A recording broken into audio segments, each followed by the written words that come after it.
The teasers dropped. The fandom went silent.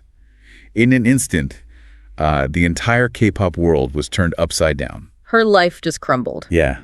The dark secret was finally revealed. It really was. Welcome to StarScope K-Report. We are riding the Hallyu wave, uncovering the biggest K-pop comebacks, shocking industry controversies, and major K-drama updates. Yeah, from internet-breaking rumors to historic chart milestones, we dive deep into the world of Korean entertainment. And today's deep dive is, honestly, it's heavy. Because when you look at the Hallyu wave, you know, the global explosion of K-pop groups and K-dramas, there is this very specific illusion that you are meant to buy into. Oh, completely. It's all about pristine perfection. Right, like the choreography is flawless, the high-end fashion is immaculate, the visuals are just unreal. Yeah. And the stars themselves feel completely untouchable. Like they exist in a different stratosphere. It is a brilliantly designed facade. I mean, the industry operates on projecting this image of absolute idealized success.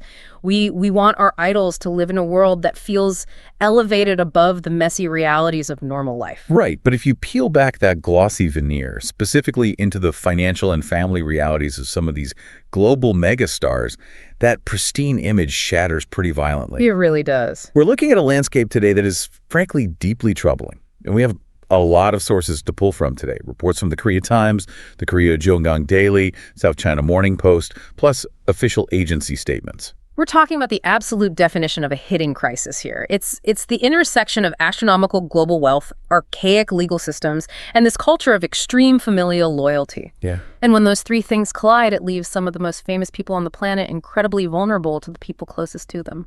And that bizarre disconnect is exactly what we're dissecting today. We are unpacking a bombshell story that hit the news in September 2024 involving the mother of A-list actress Han So-hee. If you've watched massive K-drama hits like The World of the Married or Gyeongseong Creature, you know Han So-hee.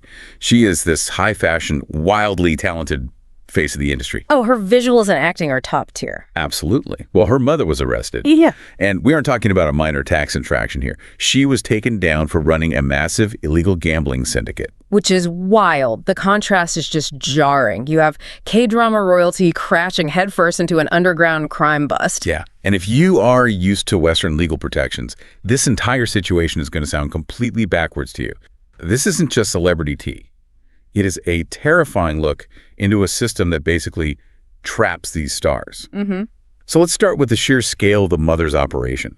Because from the prosecution documents, this wasn't just, a casual backroom card game. Far from it. The prosecution outlined a sprawling, sophisticated operation. Between early 2022 and August 2024, Han So-hee's mother, who is in her 50s and identified in the press as Mrs. Shin, she orchestrated and ran up to 12 illegal gambling venues. 12 venues. 12. Across cities like Ulsan and Wonju. And running 12 distinct illegal venues requires serious infrastructure. Right. You need active concealment and a reliable network of money movement.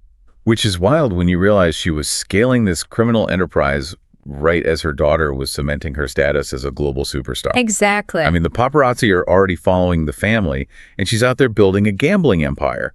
How do you even hide a dozen illegal casinos in plain sight without local law enforcement shutting you down on day one? Well, you do it by hiding in the noise. She used a very sophisticated franchise-style smokescreen. She didn't buy up empty warehouses and try to sneak people in the back door. Okay. Instead, she struck profit-sharing deals with existing, legitimate adult PC game centers. Oh, wow. Yeah, these are very common in South Korea, places where adults can pay for computer time to play games.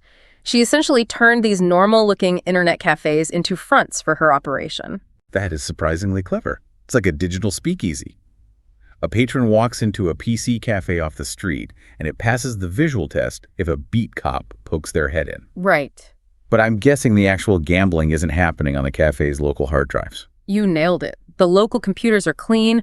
Once a trusted patron sits down, they use specific encrypted Telegram access codes. Telegram, of course. To enter illegal offshore-style betting portals.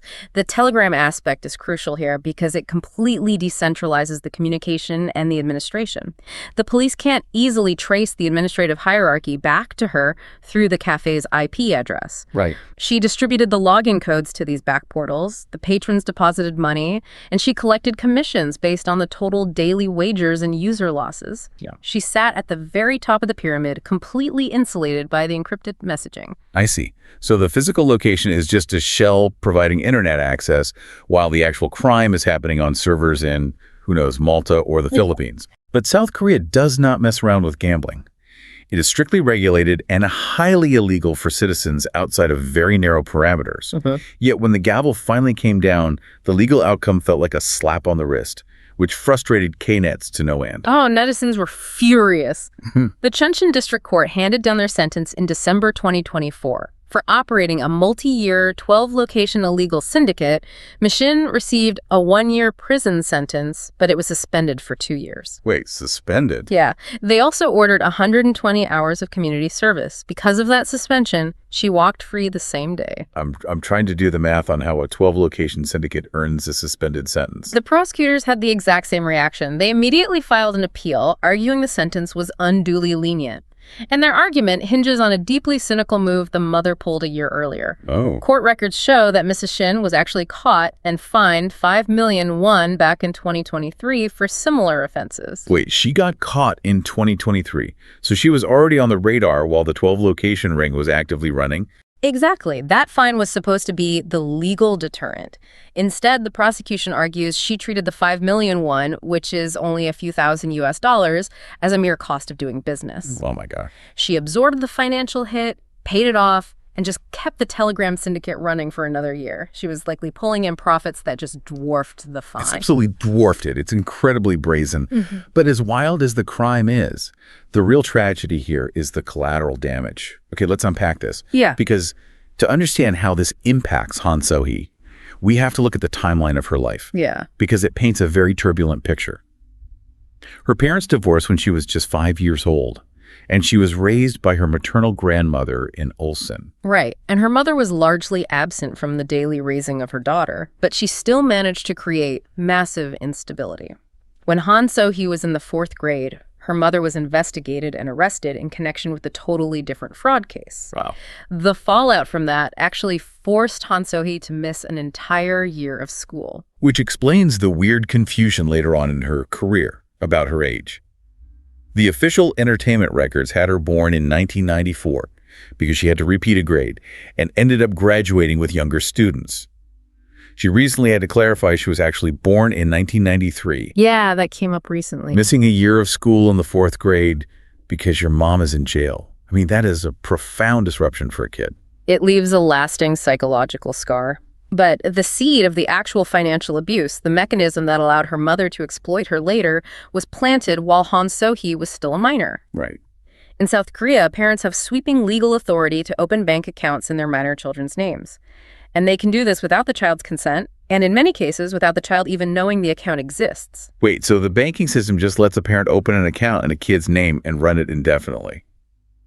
There are no age checks when the kid turns 18 to automatically hand over the keys or force a parent off the account. No, the system is built around the cultural assumption that parents are acting in their children's best financial interests, like saving for university. Right. Miss Shin opened a bank account in Han So-hee's name when she was young, and she just kept control of it. That account sat there, essentially waiting to be weaponized. It's like building an impenetrable bank vault and then leaving the master key under a plastic rock by the front door just because the rock is shaped like a family member. Exactly. And the reality of Han So-hee's early 20s makes this so much worse. The sources note she moved to Seoul when she was 20 with just 300,000 won, which is roughly 220 US dollars. That is nothing in Seoul. Nothing. She's working grueling overnight shifts at pubs and restaurants, trying to survive and go to acting auditions. And during this time, even before she debuted on screen, she was secretly taking her pub wages and trying to pay off her mother's debts out of this intense sense of filial duty. In her mind, this woman is still the daughter of the grandmother who raised and protected her. Right. The cultural pressure in Korea to settle your family's debts is immense. It's seen as a moral obligation, regardless of how estranged you might be. Yeah. But as Han So-hee later admitted in a very raw public blog post, her mistaken belief that repaying the debts would solve everything only emboldened her mother and led to more victims. Because giving a fraudster money just funds their next fraud. By 2020, there was a massive scandal where her mother vanished with funds from a traditional savings club. Then in 2022, she was sued again for borrowing 85 million won, about 63,000 US dollars, from an acquaintance, plus another private document forgery case. Right. And the mother secured all these illegal loans using that very bank account she opened in Han So-hee's name. She leveraged her daughter's rising celebrity status to get the money.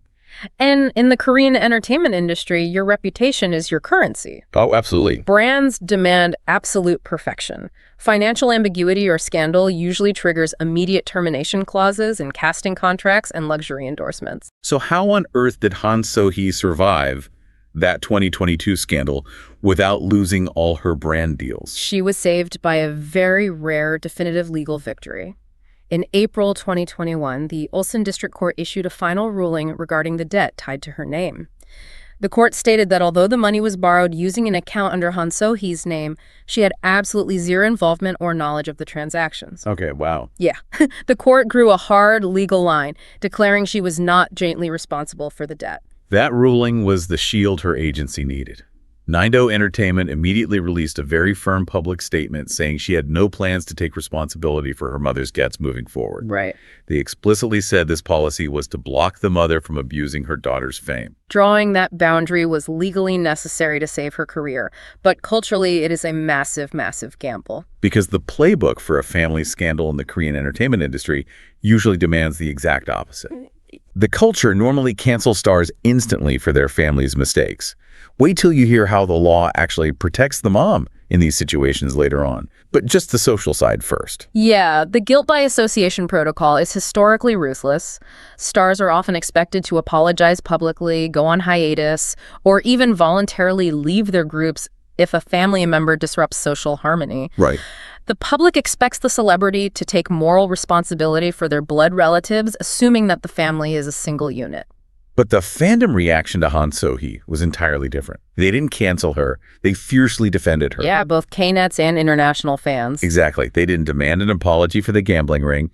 They flooded the internet with support because they recognized her as the victim of a predatory parent. I think because the fans already knew the lore of her grandmother raising her, they inherently immunize her against her mother's actions. It is a profound testament to how transparent she had been about her early struggles.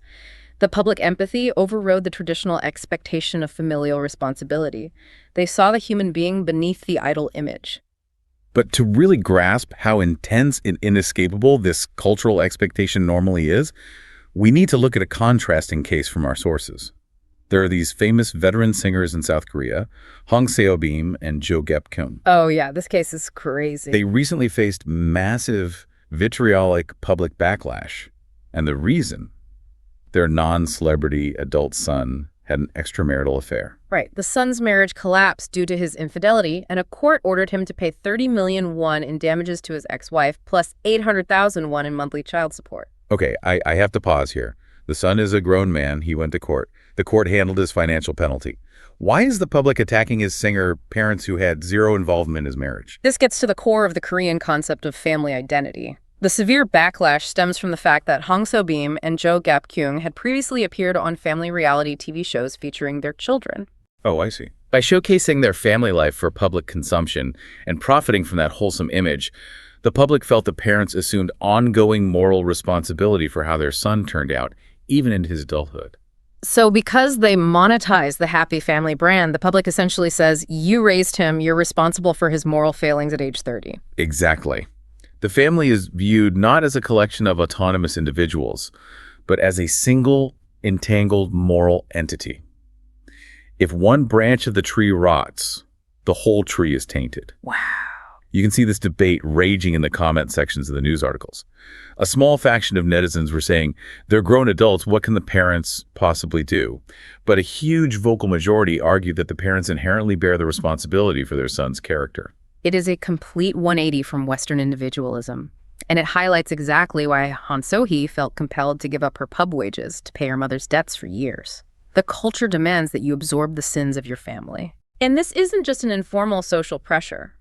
This cultural expectation of family entanglement is literally codified into the South Korean legal system. And if you love staying updated on your favorites, make sure you're subscribed to StarScope K-Report, because we've got even bigger scoops ahead.